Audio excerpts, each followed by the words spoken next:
Hello everyone, welcome to GK Today. This is Arzu Kakkad. A very good morning to all of you. Welcome to today's session where we will be covering the important current affairs of today. Before starting, let me tell you that these questions are a part of your daily 20 MCQ series that you can get on GK Today's Android application app. There are more than 500 plus questions available every month. Category wise questions are also there, so you can refer to GK Today Android app. With this, let us have a look over very first question. I hope many of you are ready with the answers. But still, let us read the very first question. It talks about a campaign that is Digital Shakti campaign. It's fourth phase, 4.0, fourth phase, Digital Shakti. So the question says, which institution launched this campaign? Which institution launched Digital Shakti campaign 4.0? So you have four options, the name of the four institutions, and if you are going with National Commission for Women, option B, then you are absolutely correct, because National Commission for Women launched this Digital Shakti campaign. Let us have a look over it, what this campaign talks about. As you know, we have seen that this is the fourth phase of this campaign. Now question can be asked, fourth phase of the digital campaign deals with, so it wants to make women aware. First of all, raising awareness in the women regarding the to stand, basically they should be able to understand the illegal activities on online, the inappropriate online activities. So making women aware to stand against any illegal or inappropriate online activity. So what you are doing, you are empowering them, but you're digitally, this term is extra added, digitally empowering. So this initiative talks about empowering them but digitally. So digitally empowering and skilling the women in the cyberspace is this project. It is a pan India project, very important, as this is the fourth phase, but the campaign was launched back in 2018 in collaboration with Meta and Cyber Peace Foundation, right? So the third phase of this program was started in 2021 earlier, but you please do remember when it was launched back in 2018, which all are the other bodies associated with it in collaboration, and what is the agenda of the fourth phase, right? Moving on, who has been appointed as the chairman of National Pension System Trust, NPS Trust? So who has been appointed as the chairman of National Pension System Trust? You have four options and you don't have to go so much deep into it, because only the very first option A, Suraj Bhan, is the right answer. So option A, Suraj Bhan, has been appointed as the chairman of National Pension System Trust. So yeah, you about this personality, the trust, about this trust, if you say NPS, National Pension System Trust, it is responsible for managing the funds under the national pension system. And the personality who has been appointed is back in 1983, Suraj Bhan sir was he joined the Indian Economy Service, and later on he and retired as the Director General of the Labour Bureau, Chandigarh. If I talk about Pension Fund Regulatory and Development Authority, this authority was founded in, do remember the date, 23rd August 2003. First thing. Second thing, who is the chairperson? Very important, this can be asked. You also have to remember all these things, right? So Supratim Bandyopadhyay is the chairperson of Pension Fund Regulatory and Development Authority, also the headquarter of this authority. It is at New Delhi. So these are the other things that you need to take away. Next, coming to which state organized the Silver Jubilee edition of its Tech Summit? Which state organized the Silver Jubilee edition of its Tech Summit? You have four options. Take your time. What do you think? Are you going with Karnataka? Option B, correct. Karnataka is the right answer. The state that organized this tech summit is Karnataka. Option B. I'll talk about it in detail. First of all, please do remember it is Bangalore Tech Summit, BTS 22. Prime Minister who inaugurated this, very important, Prime Minister. You can be given four options. Prime Minister of India Narendra Modi inaugurated the silver jubilee edition of the Bangalore Tech Summit, and there were basically the Chief Minister of Karnataka. This inauguration ceremony was attended by the French President Emmanuel Macron, ministers from UAE, Australia, Finland.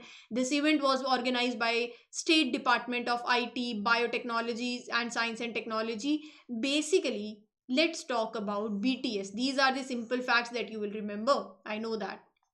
The important thing is to talk about this Bangalore Tech Summit. So basically, what this Tech Summit is, this summit is Asia's largest technology summit, right? Basically, it is India's flagship technology event. If this summit I talk about, this event if I talk about, it promotes like fintech, biotechnology, education technology, semiconductors, and such other stuff. So during this edition in 2022, during this event also, there were more than 20 products that were launched. There were at least 9 memorandum of understandings that were signed. There were from pan India 350, I would say, over 350 experts of international recognition. They talked about the technological advancements, and for the first time there were startups from 16 Indian states. They took part in this summit. This was for the first time, right? And this conference was held under a theme. The name of the theme is Tech for Next Generation. Becoming next generation. So tech for next generation. So all things were revolving around the new technologies, the international engagements. So this was the event. Moving on. Who has been recently appointed as the 4th full-time member of Niti Aayog? Any idea? Who has been appointed as the fourth full-time member of Niti Aayog? Answer is Arvind Viramani. Option C is the correct answer. So here, if you are asked who is the chairman of Niti Aayog, Prime Minister of India Narendra Modi, right? If you are asked who is the vice chairman, please do remember Suman Berry sir, right? Narendra Modi, the Prime Minister of India, is the chairman. Who is the vice chairman? Suman Berry. Then comes the Minister of State. Who is the Minister of State? These are very important. Rao Inderjeet Singh. And then you will be asked like who all are the other members, full-time members. So total 4 members. Name of the other 3 are Dr. V.K. Saraswat, Professor Ramesh Chand, Dr. V.K. Paul, and Arvind Viramani. They are the full-time members. Rest they have like members or chief ministers of all the states, administrators of union territories. But these names are very important. And if I talk about Arvind Viramani sir, so he served as the chief economic advisor. What else do you need? Chief economic advisor in the Ministry of Finance in 2007 to 2009. So he was the founder, the chairman of the non-profit public policy organization Foundation for Economic Growth and Welfare. Yes, but this is very important. The question can be asked. He served as the chief economic advisor in the Ministry of Finance, right? Okay, which institution has signed memorandum of understanding with RBI for collaboration in the field of regulation and supervision of regulated entities? Which institution? You have to tell the name of the institution that has signed a memorandum of understanding with RBI. For what purpose? For collaboration. Collaboration in field of regulation and supervision of regulated entities. The name is IFSCA. Option B is the correct answer. International Financial Services Centers Authority. This authority has signed the memorandum of understanding with RBI. So what is the agenda? First of all, let us have a look about this authority, IFSCA. This authority, International Financial Services Centers Authority, it is a statutory authority under IFSCA Act of 2019. Where is the headquarter of this authority? I hope that many of you will know. Gift City. You might have heard Gift City, Gandhinagar. right? So it was established, this authority was established to regulate, to supervise all the financial products, the financial services, the financial institutions in the International Financial Services Center. These financial institutions are in basically Gandhinagar. So as to regulate, so as to supervise these institutions, financial services, the institutions operating in such international financial services centers, we have International Financial Services Authority, right? Apart from it, basically this authority also with RBI, with SEBI, with Pension Fund Regulatory and Development Authority, with Insurance Regulatory and Development Authority, regulated the business in this international financial center. So there are centers. This authority will be regulating, no doubt, but at the same point of a time, this authority says, okay, we are regulating, but there are also banks in this other financial institutions, some banks in these centers. So let RBI also comes in, right? RBI is the central bank, let RBI also regulate. So here this memorandum of understanding is signed between the IFSCA and RBI, so as to regulate and supervise the entities. Clear?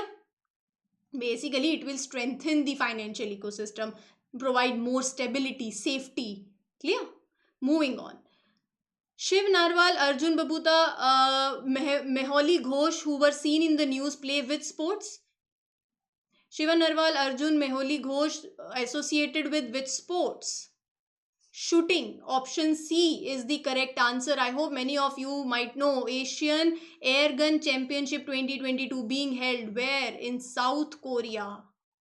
India has received a total, I think 8 medals, and you can expect questions of the sports person like Shiv Narwal, Kanishk Dagar, Yashasvi Joshi, Harnavdeep Kaur, Arjun Babuta, Mehuli Ghosh. So they all are associated with shooting. Name of any such sports person can be given, so please do remember that.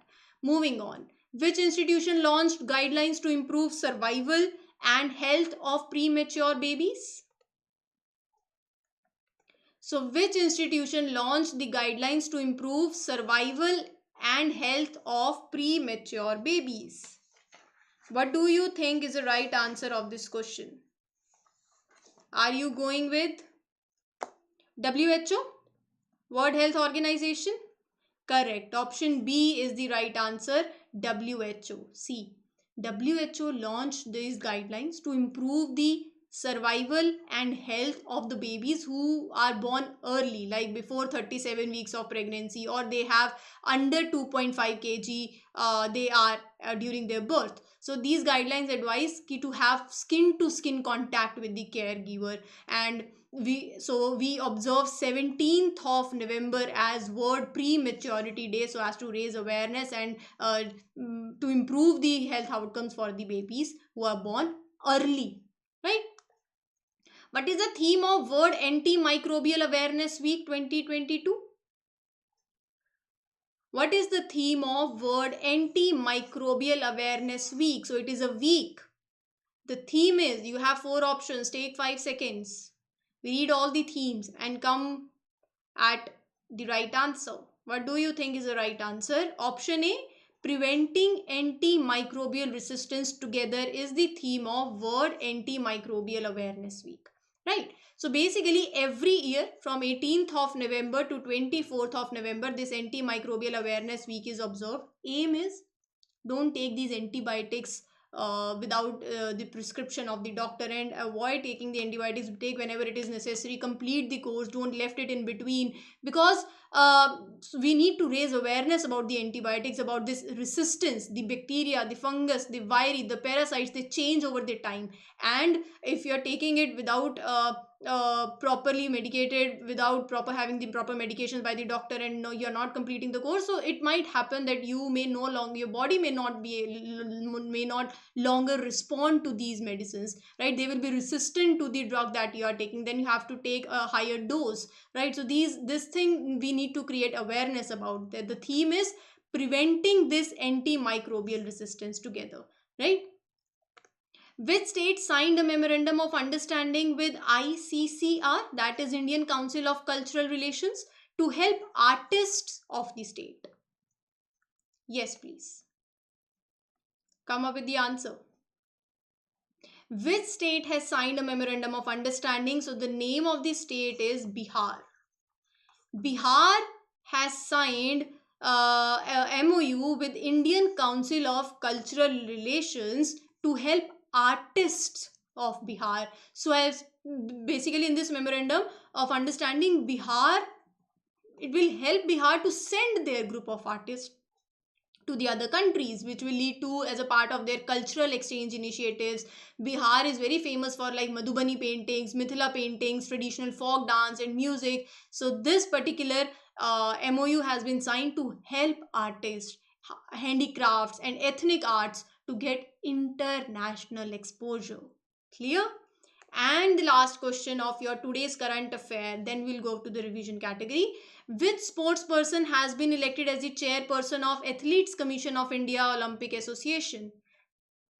The right answer of this question is Mary Kom. Option B. Mary Kom has been elected as the chairperson of Athletes Commission of India Olympic Association. I want the personalities associated with which sports.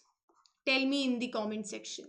Moving on to the revision category, let us have a look over the very first question. Please read the question and give the answer. Scale app. It was launched recently. It provides skill development solutions for employees. Of which field? Questions can be asked. This app is for what purpose? It provides skill development solutions for employees. Of which field? Leather. The Center for Medical Skills for paramedical staff. It is set to come up in which state? Meghalaya. Which state or UT launched skill development training program in banking, financial services and insurance sector? Jammu and Kashmir. Which state government has partnered with LinkedIn to boost employability skills of its students? Kerala. Theme of World Youth Skills Day. You will let me know. This is your homework. In which year Skill India mission was launched in India? In 2015. Which state or union territory launched Mission Kaushal Karmi to upgrade the skills of construction workers? So this mission is to upgrade the skills of construction worker. It was launched by New Delhi. Which ministry has signed MOU with Skill Development Ministry for training in the capital goods sector? Ministry of Heavy Industries. Which institution offers the skills-based bachelor degree program for Agniveers? IGNU. Indira Gandhi National Open University. Right? How many districts were awarded in the awards for excellence in district skill development planning? 30. Then moving on to the next question. This very first question that you are seeing, it is your homework. Moving on. Which skill development and entrepreneurship, Ministry of Skill Development and Entrepreneurship signed MOU with which Indian organization to upskill its technical staff? Answer is ISRO. India has decided to establish Education and Skill Development Working Group with which country? USA. Tejas Skilling Project to train overseas Indians was launched in which country? UAE.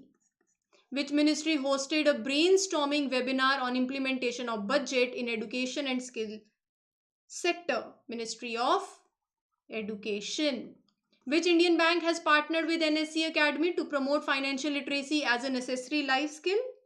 SBI, State Bank of India. And which country has the highest digital readiness score in the Salesforce Global Digital Skills Index? India.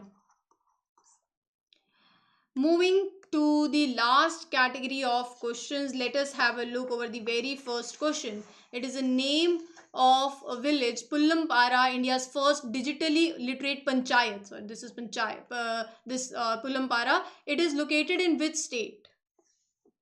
It is located in Kerala. Right?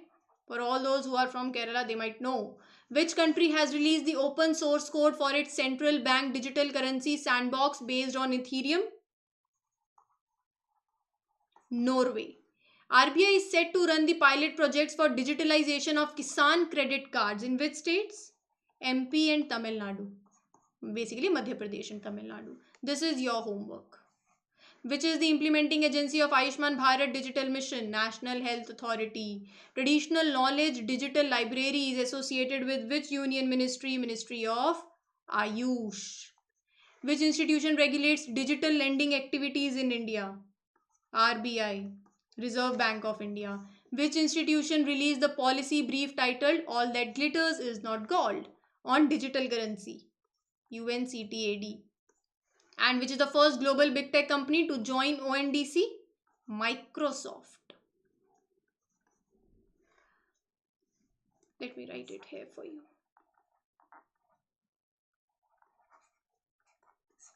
Right? Which Indian institution launches the Digital Payments Index? RBI. So here is your homework and I expect the answers coming in the comment section. With this, I, Arzu Kakkar, wish everybody a very best of luck. Happy learning. Have a nice day. Thank you everyone. Take care.